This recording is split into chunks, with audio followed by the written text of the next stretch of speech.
It's fair to say that the past century saw more scientific advances than any preceding it.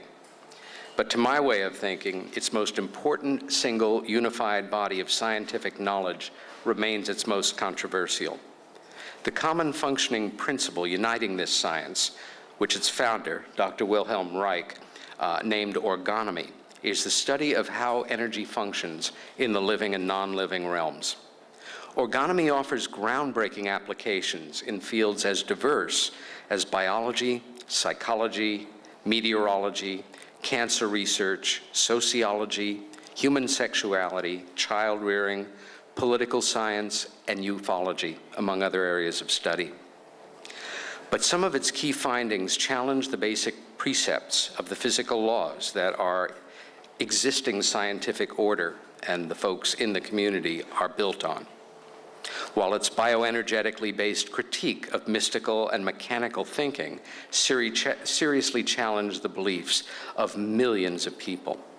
As such, it should not surprise anyone to learn that orgonomy has largely been ignored, distorted, attacked, and confounded since it was first codified in the 1940s and 50s by both the scientific community and mainstream establishment thinking.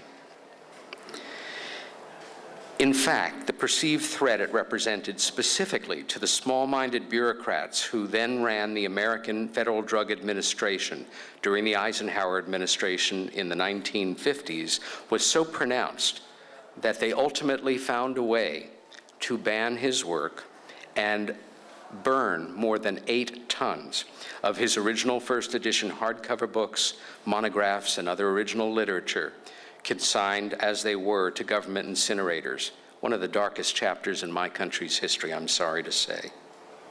The FDA's rationale in doing so was that Reich's experimental devices were too simple in their construction to possibly produce the results attributed to them.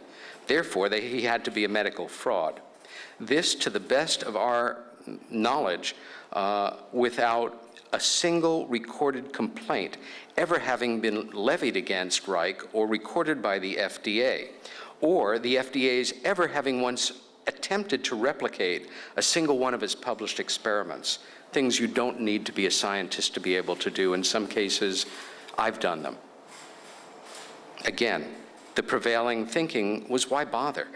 He was obviously some kind of con man or quack, so why take valuable time to dignify his physicians, and his patients' alleged claims seriously to start with? Very much the dynamic we see in the way that most folks have been conditioned to deal with the subject of UFOs and what we've been spoon-fed, and our parents and our grandparents to a degree, since 1947. Then there was the issue of Dr. Reich's seeming preoccupation with human sexuality, or more accurately, his belief, based on decades of clinical work, research, and scientific investigation, that sexual dysfunction or stasis of one sort or another was the root cause of human neuroses and misery.